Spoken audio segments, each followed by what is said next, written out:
I want to be clear with you all that a new day has come. To San Francisco, to Oakland, to Baltimore, to Ferguson, to Atlanta, there is a movement sweeping this country, and we are not going to stop until you stop killing us. Shut it down! Shut it down!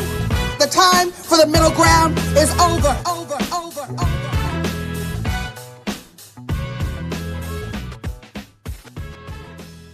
On June 2nd, I received word that Chairman Fred Hampton Jr. had attended his scheduled court hearing in the trumped-up case against him for protecting his father's legacy. That's how I'm going to put it. We're going to let him tell it in his words. Those are my words, make clear, mine. And was arrested in a move that sent shockwaves through the community. Joining us to discuss what happened, the events leading up to that arrest, and the fight ahead is my brother and comrade, Chairman Fred Hampton Jr., Chicago-based community organizer and activist. He's the president and chairman of the Prisoners of Conscience Committee and Black Panther Party Cubs. He is the son of the Black Panther Party leader, Chairman Fred Hampton. Good morning, Chairman. You muted, my brother. Good morning to you as well, my sister Priya. Good to be back on with you. Well, it's good to see your face, I'll tell you that much. Your face. Listen, I was like, yes. Do I need to get on a plane? Yes.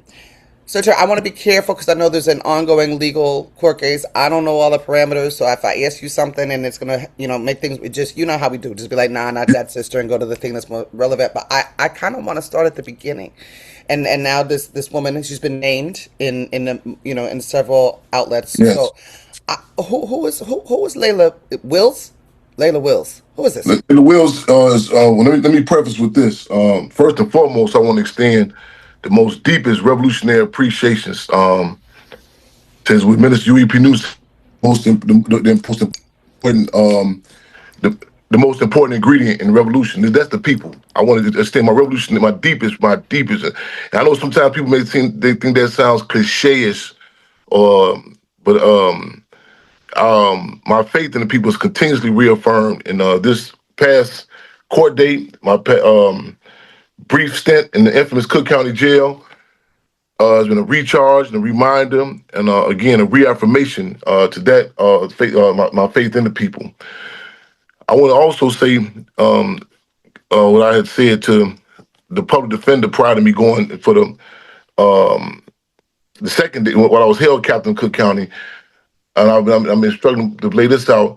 Even I feel confident, to even have more open discussion, but also, but in a political context, because this case, like really all cases, really, as we always say, everything is political, and the political dynamics of this far outweigh the legal, the legal dynamics. So of course that's we're in the courtroom, so the different terms, the motions, so on and so forth, the legalities. But I want to really struggle that we up the ante, like I said, because whether we talking about the case of Carmelo Anthony in Dallas, Texas, I look forward to the day and I treasure the opportunity that we can be very clear about even what's really on trial. What's really on trial with Carmelo Anthony is self-defense, and to defend ourselves.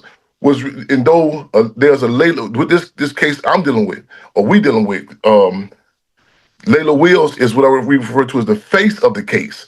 And I say the face of the case because in many instances, the state itself will grab individuals, knowingly or unknowingly, to play certain roles, to justify an attacks on the attacks on our movements, our people in general, and when whether it be exploiting different dynamics of mental illness, whatever the case may be. And I'm flashing back to one of the most profound interviews that I had seen Minister UEP New do. I'm hesitant to say that because all of them was profound to me, but this one in particular was at the I think it was at the penthouse, and it was they was talking in regards to George Sams, and George Sams and Minister UEP New at that time.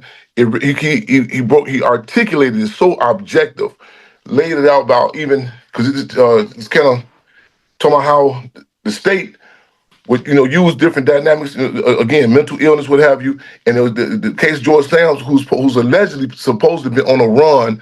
And in fact, this was kind of talked about in the movie Judas and the Black Messiah. Also, was going state to state, the different chapters on the run. And of course, the government is not letting them, giving these individuals play by play what's going down. but it was a justification for the government to do their raise to come actually who they really looking for, the big picture. And but Minister Repeating went to a whole dynamic about mental illness and really still just in the end of the day pinning the tail on the pigs, the state, and that's not to let those who are complicit with these crimes off the hook. You know what I'm saying? These apparatuses of the state. So again, but sometimes even they themselves, they'll flatter themselves, think of some decisions that they themselves are making. So I know I touched on a whole bunch of different dynamics, but this case, in essence, is an ongoing, protracted attempt to hijack and rewrite, in many cases, rewrite the legacy of the Black Panther Party, our people. And I was having some discussions last night, and some people was asking me, say, well, what is this? And a lot of times we try to pick out, to try to define or put a limit on what's the state's motives on different, why they engage, when someone is assassinated, why people are given trouble on cases. The humbling factor of this is we can't even assess what's all at stake here. It's an old saying, more money, more problems. A lot of times we say, well, we can't really relate to that because a lot of times money's still an issue, but more progress, more problems. We have broke a lot of ground. I say we, I'm talking about, I'm not just the Black Panther Party Cubs, I'm talking about our people in general, or coalition of organizations, in regards to just even getting our people to have the legacy. What did the Black Panther Party mean? What it represented? Because in so many cases, you know what I'm saying, we had to do damage control. And soon as as Malcolm X said, soon as it gets momentum, the states say, well, they can't stop it. Well, co-opt it, water it down, change it, make it something to be.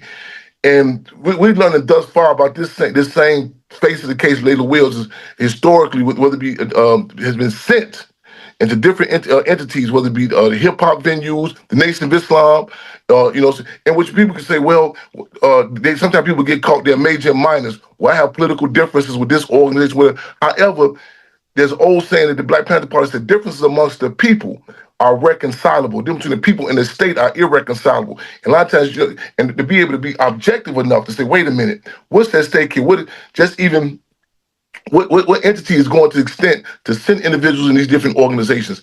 All of a sudden, after the release of the movie Judas and the Black Messiah, we started making moves with the Hampton House, saving it, the landmark status. Such individuals, this one's the only one, but this individual in particular has been a major hit, you know what I'm saying, in regards to the ongoing counterinsurgency attacks on my character assassination, the character assassination of the Black Panther Party, and certain things, red flags, if you will, that we said, wait a minute, why would an individual who has an open disdain for the Black Panther Party tend to be the face of a legacy of such an organization? And then. And throughout the process, more and more was coming out. So it was real ambiguous on their relationship. They were saying their parents were in the Black Panther Party, questions about what time period, so on and so forth. And these are things that are steady, ever developing, coming out.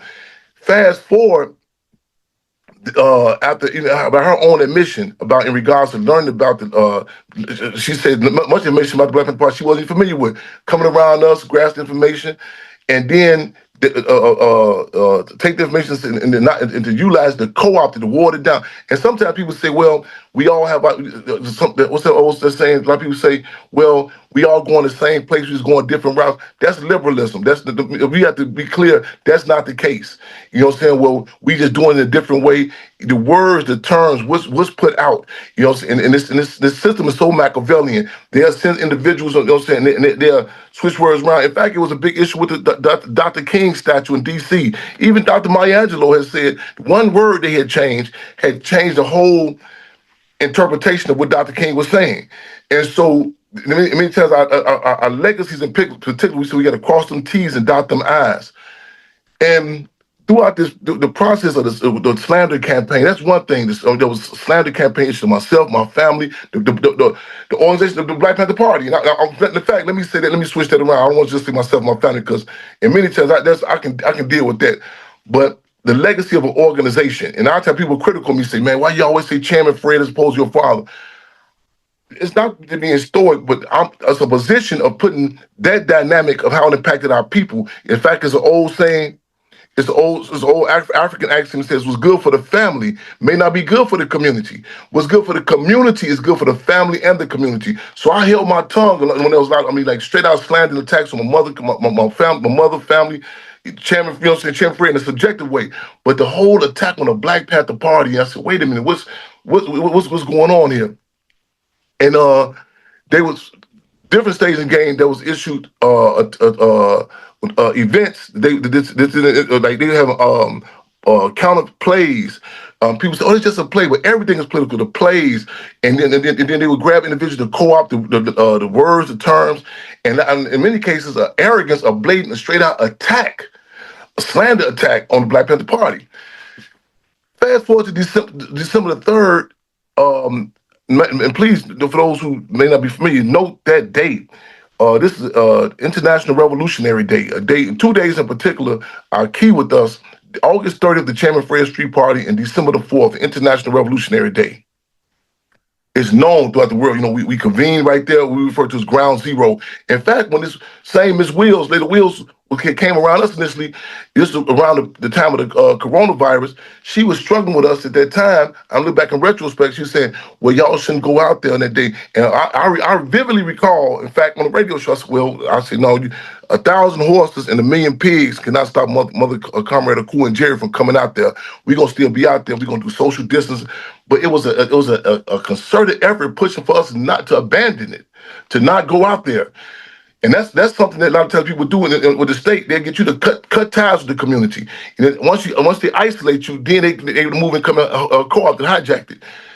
This event, and this is a combination of things that happened before this, but in particular with this case, this alleges, proposes, and takes a position that I not be allowed to come on the site. 2337. West Chairman Fred Hampton Way. And that's also something that the state had officially acknowledged this past August 30th. That I not be allowed to come over there. And this is the position that she's taking. And as again, the face of the case. So it's really, I'm interchanging using her as what is the state, because we see them as one and the same. And our position is that for any entity to say that I cannot be on 2037 West Chairman Fred Hampton Way, the site where Chairman Fred and Defendant Amari Clark were assassinated at, that's synonymous to telling the Dr. King's children, his family, they cannot be allowed on the grounds of the Lorraine Motel, or Malcolm X's family not be allowed in the Audubon Theater. This and man, you add insult to injury, literally. There was an assassination on my life, right there in front of the same exact location, 23rd West Chairman Fred Hampton, by out of her own admission, mercenaries that work, the cohorts work with her. And fast forward, this again, it's December 3rd, 2025. She goes on social media, puts out continuous slander, and I'm even struggling for how not to respond, picking certain dynamics, but I'm also watching who's complicit with this crime, because this case is not only exposing dynamics of today, it's exposing some contradictions from some unresolved contradictions of the past. Who's complicit with this? I get I'm going to court on Zoom for this quote unquote no contact order. And even doing when I come on the Zoom, one time I come on the Zoom, in fact, I'm sitting right here where I'm at now. She literally goes on the court Zoom and said, he's there. He's at the Hampton House now. So even I said, whoa, wait a minute. I said, wait, who is stalking who? You know what I'm saying? For her to know this. And then we're going to go into the Zoom proceedings. So now we set for trial. We got people coming in, Minister Competition, Pam Africa, people from all over the country coming in for the trial, thinking we're ready for trial. Go to the same courtroom, Harrison and Kesey, same where Chairman Fred was taken to, my mother, and this is all 1960s. So all this also, by the way, it's like deja vu. I'm going through some of these same locations. Get to court, ready, set for trial. Soon I come up to the court bench. They call the names, but also let me add this: prior to being called to the judges to the bench, it was emotional, and I'm still have not articulated a lot of things. I'm watching individuals who are complicit with this criminal. I'm watching individuals who've been suspect throughout the years, and I'm getting this blatant confirmation. And you know what I'm saying? And I've been even accused of being sometimes liberal about not calling a question on certain individuals. And I, you know, and I sometimes I may be a little romanticize the history, and you don't want certain things to come out. But this is a time where the emperor has no clothes on, and you know what I'm saying, and stuff is coming out in the raw. But I'm watching individuals who's in and the lines being redefined. People coming in the courtroom and literally usually you can just go in and say, okay, you were the state's attorney, you were the public defender. These right now is growing pains. Lines are being redefined. Who's, you know, so who aligns with the state, and it's not even like William O'Neill. They go behind closed doors and meet and see. It's in the raw. It's in the raw, it's growing pains, and people are seeing some contradictions that have to be seen. They handcuff me. When I go to the bench, they say you have a warrant, and can we call the judge's name? Literally take me into custody. Take me into custody. In the Harrison County courthouse. So in the back room, so even the police, the different law enforcement, they back and forth like, whoa, wait. And I'm flashing back to my mother when she told me she was there at this same station, how the police was debating on whose prisoner she's going to be. So at one point, they actually uncuffed me and sent me to be released from back back in the courtroom and said, man, this is crazy. We don't know what's going on. Then they come back. They come back and say, no, we get to cuff you. And I'm saying this to say, because we don't know how deep this is. At one point, the judge said, I don't know who put this warrant out for him. And this is a discussion that has to be also a position that has to be acknowledged too. Because a lot of times people have a tunnel vision, just think it's the Chicago Police Department, it's the FBI. So we don't know what type of agencies are involved with this. So then they come and they handcuff me, take me to the infamous Cook County Jail. And I'm just going to say this in that Cook County Jail. As Chairman Fred said about when he was in Menard Prison, even being a member of the Vanguard Party, he had to put his ear to the ground and learn and feel the beat of the people. And learn the people. Again, that's as Minister people said. If it weren't for the people, I may not have come out of there alive. May have come out of there in the pine box.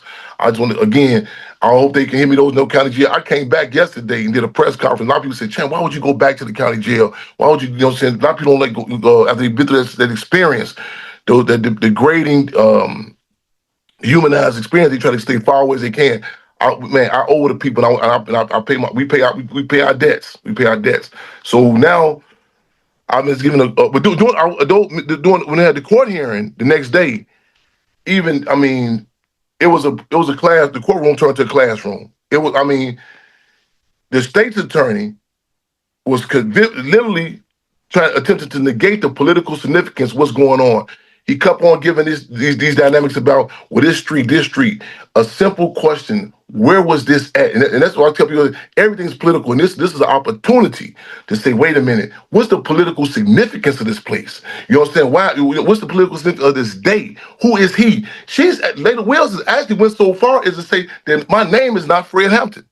She's and some people even question if I'm even his son now due to the slander she's put out. And the judge in the court said, "Wait a minute. Now we know one thing for sure. That's who that is him. That is Fred Hampton."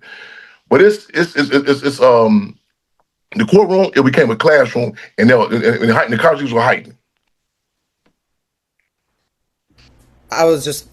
You saw my eyes divert because I was just looking at this article that was written about the arrest and looking at the when you went before the judge the next day, and even the judge, someone who works for the state, he couldn't understand why you had been arrested. He said, what did he say? He said, it behooves me as to why the court was never advised that there was an outstanding warrant for Mr. Hampton for a period of 6 months. And it so happened, he says, and judges they too understand the power language. He said, it so happened that on the day he was set for hearing on the very petition that was filed, he ended up being arrested that day. And the judge didn't find the state had proved any clear case. And he talked about that he said, calling somebody three things: a tool of the state, pieces of POS. He corrects himself. How is that a threat? So you've even got like agents of the state questioning the actions of the state. That's how absurd that this has gotten. And I want to just for the listeners really resonate, right? Like Chairman is a political actor. He is. I'm talking about you in the third person when you're sitting right here. He's someone that protects the legacy of his father and the party. we know they still shoot up your father's like the attack on your family has not Yeah. stopped. The attack on the organizing has not stopped. So to your point, we cannot disconnect these things, that this is an No, ongoing attack yes, on you, on the legacy. And so when people are talking about 21st century COINTELPRO is still alive, I mean, we all of us immediately were like, nah, he is a political prisoner, free him yes, right indeed. now, right? So Yes, indeed. there was real concern among all of us nationwide, Yes. right? How do we get our brother out? Internationally, our deputy chairwoman from Sao Paulo, the Brazil chapter. Matter of fact, I'm set to do an interview with Brazil today. I mean, this. I mean, it's terrible, but it's fine. You know what I'm saying? Again, and because again, my confidence.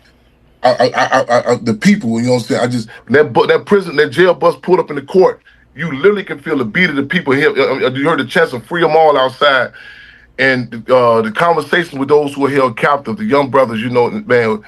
Again, it was a recharge. You know what else I know is they probably was like, do not send that man back here because I know their phone would not Uh, stop ringing. I know they was like, wait, let him and so get him up out of here.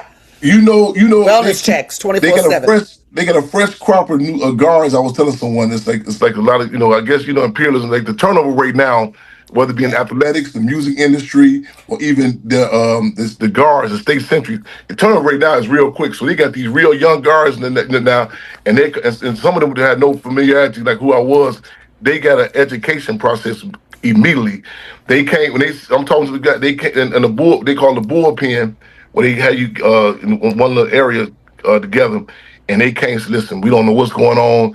So we had to isolate you." I said, "No, I'm cool. I don't want to be no isolation."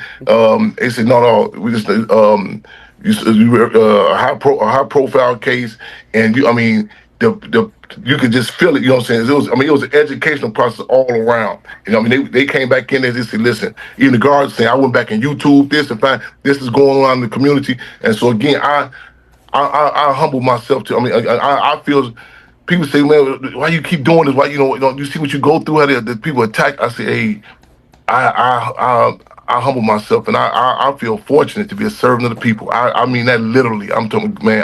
I mean that literally and politically. Listen, I always say I'm not a journalist. I'm an organizer, and somebody messed up and gave me a platform. So I feel no one way about being biased. So I'm just gonna say, and we the people love you. We The love students are you. typical. And how they say in church, when they say, "What's your calling?" I believe this is my calling. Yes, yes, sir. Yes, sir. Yes, sir. So what's next, Chairman? What are the Next next steps here? June 17th, 555 West Harrison. We'll get that Zoom link to everyone soon, ASAP. June 17th, 555 West Harrison. I believe at 9:30, but let me confirm that today because someone said they maybe at 1:30. And that's something also people be on a political pivot because they're switching courtrooms, switching time dates. But to our knowledge, 555 West Harrison, 9:30 a.m. And we'll get that Zoom link. We're gonna pack the courtroom. We're gonna be there. Then the next court date is July 7th at Harrison and Kedzie. Legally, I don't know if they combat with the difference between two cases. I'm kind of still, it's kind of ambiguous trying to figure this out. But I know one thing for sure, two things for certain. Politically, it's getting more and more clear what's at stake here. Because even when she said one time his name is not, even after they took me into custody, she went to the judge and tried to his name is not Fred Hampton, and the judge said something to the effect like he's a number or a fingerprint here. We're not concerned. And one came on the Zoom, the judge said, why is that a concern about his name being the fact that we have him he's in our jurisdiction, we have him. What is concern?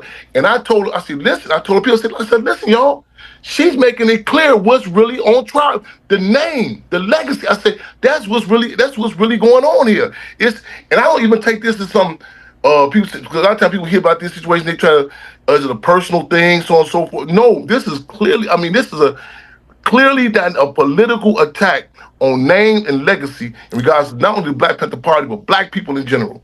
That's right. Chairman, if you don't mind, I want to pivot a little bit to two issues facing our people right now. In part because I deeply respect your analysis about the way things impact our folks. You brought up Carmelo's trial, Anthony's trial, all white jury that sent this young man to prison for 35 years for murder. They had the option of manslaughter. They had the option they had all these options, right, to take into account the circumstances. You said self-defense is on trial. Black people defending themselves, yes, is what is on trial.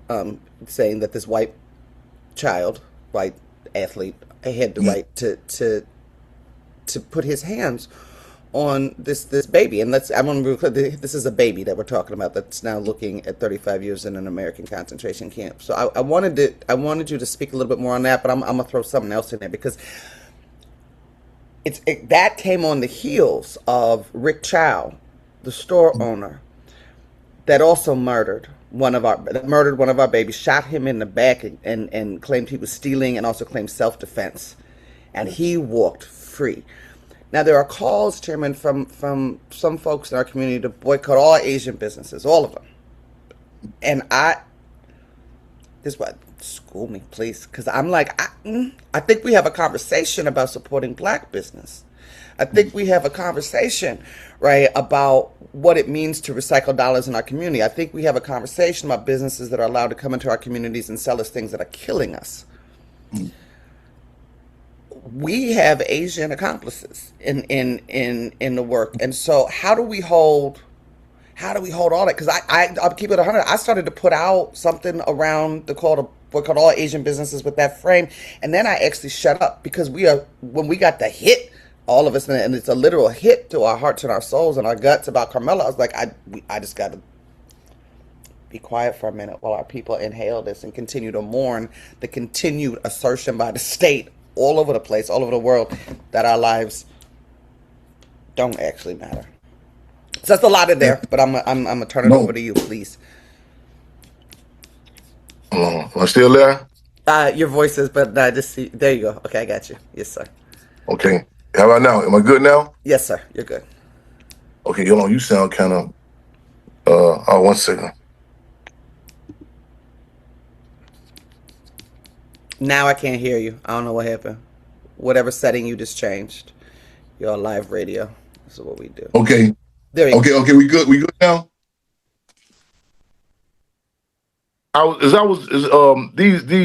often said that I'm a revolutionary in reactionary times, and I look forward to the time, you know what I'm saying, where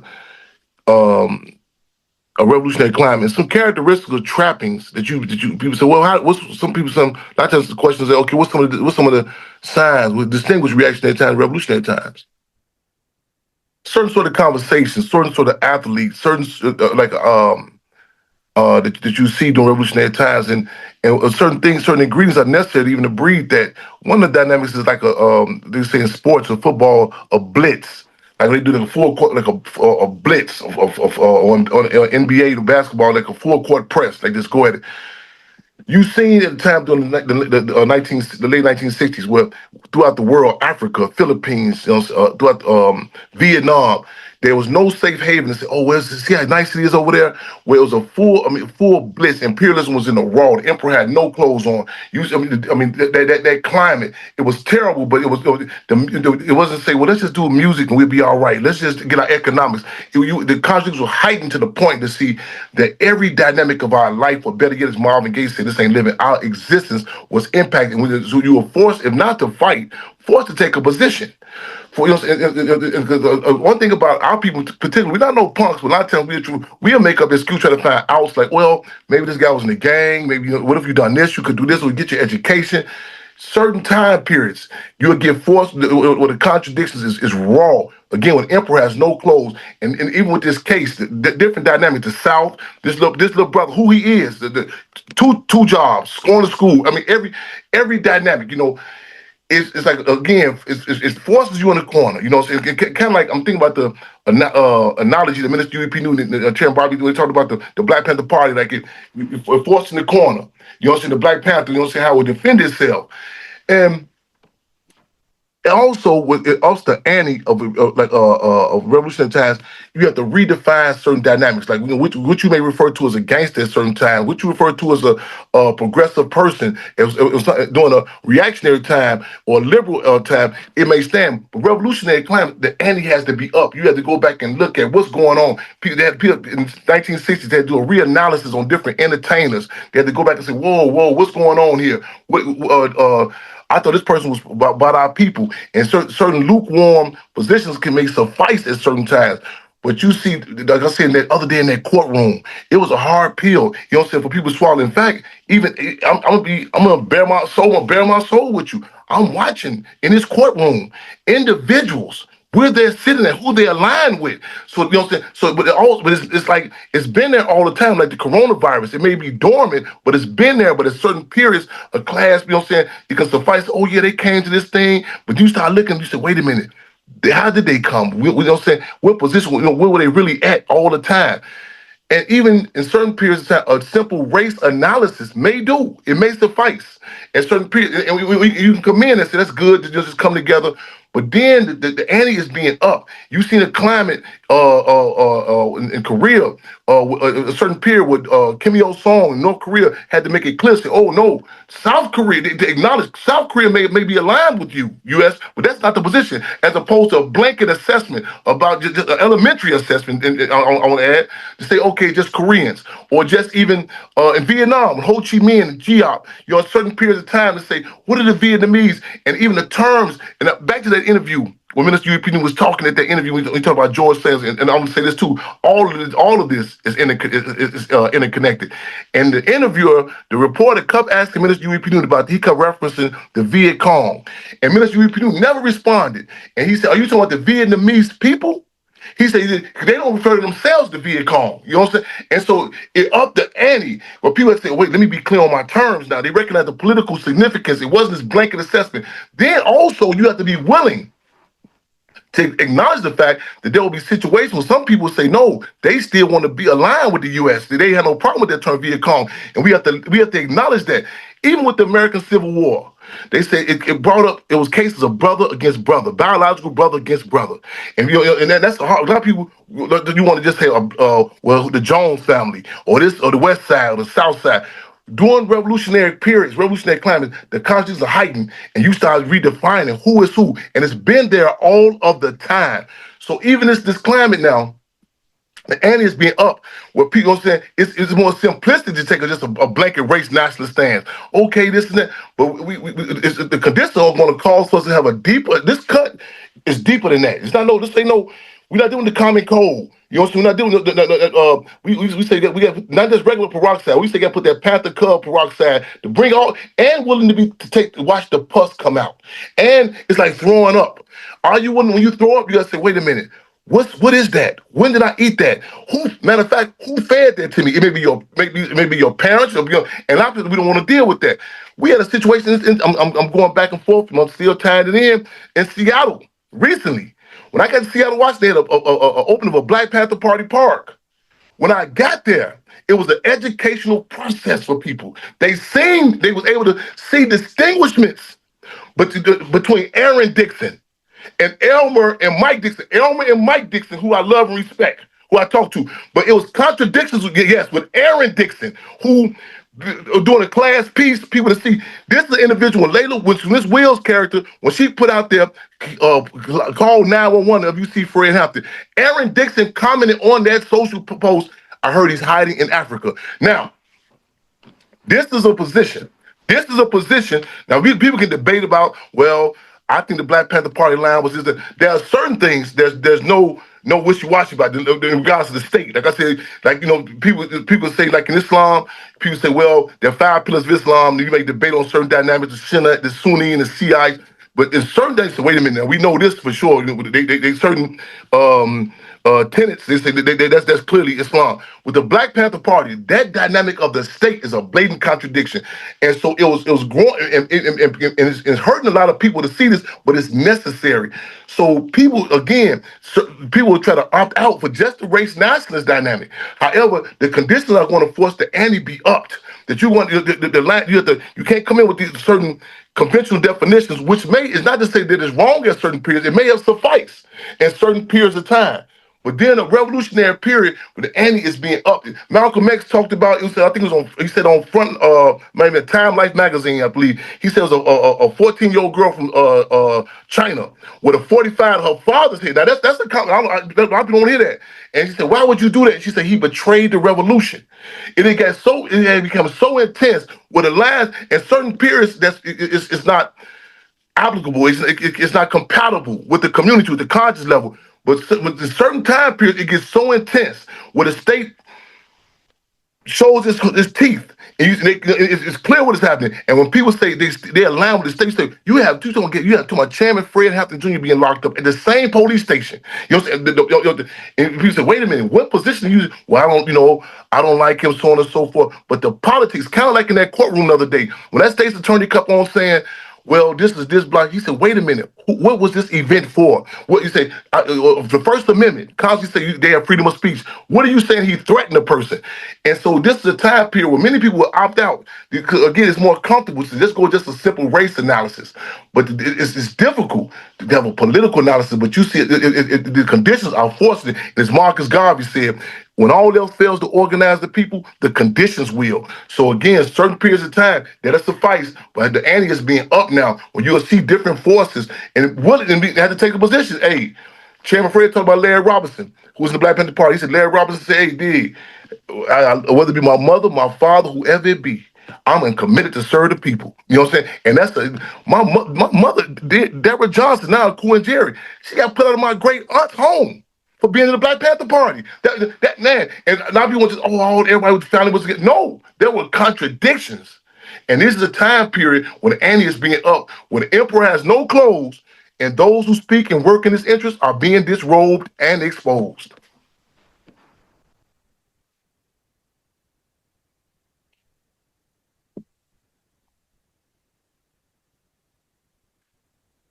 I got so caught up in the analysis, I forgot I muted myself.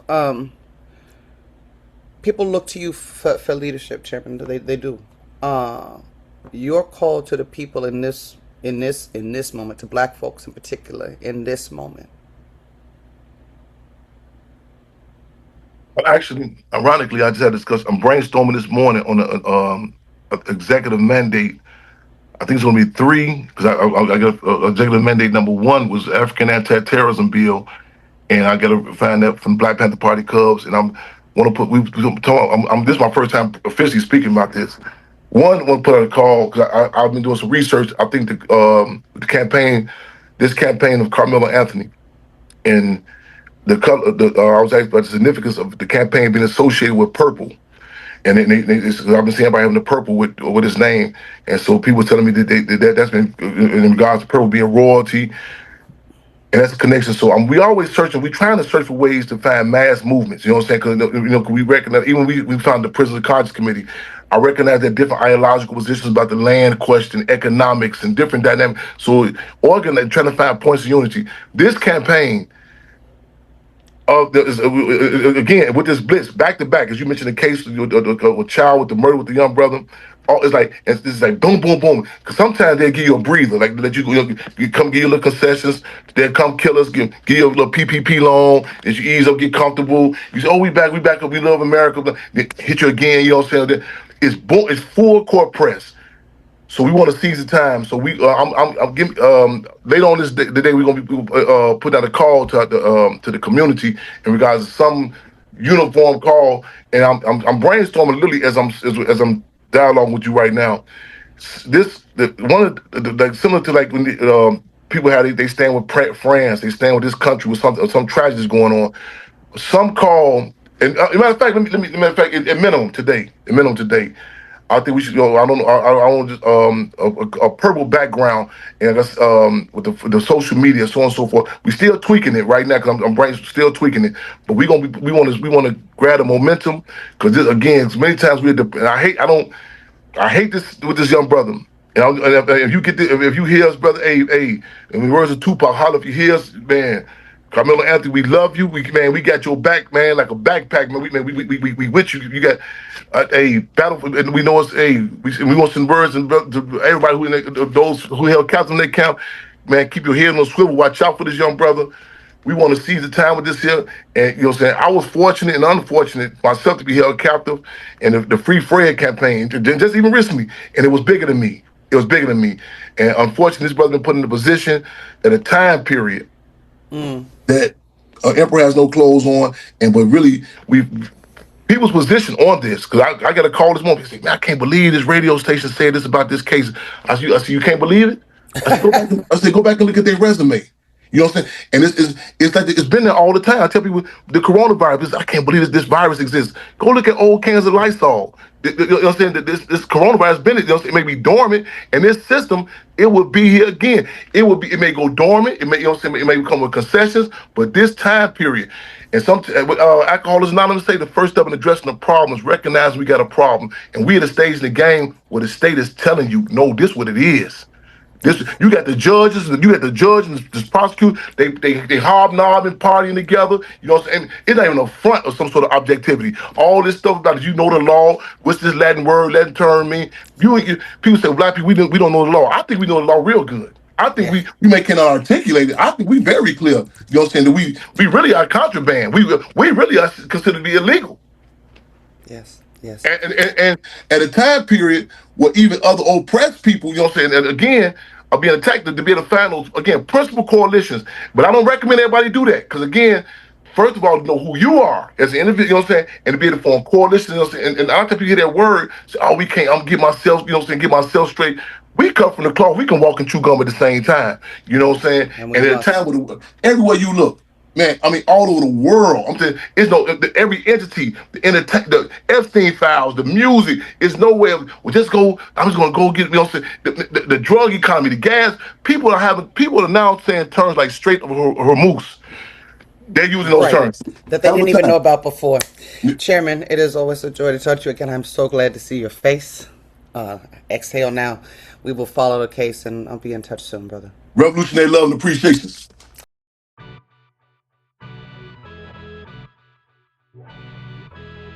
We remain the vanguard of resistance of this country. The terrorists are law enforcement agents that are working to kidnap, disappear, and incarcerate our community members. And I want us to be real clear, we ain't never seen no time like this. This is a new game, and you all better sit down. We better sit down and inhale the realities that are on the street right now. And understand that the moves are being made now, the impacts of our people. The increased desperation, the increased violence, the increased homelessness, the increased deportation, the increase, all of that is coming down the road. And so people ask you what to do now, get ready.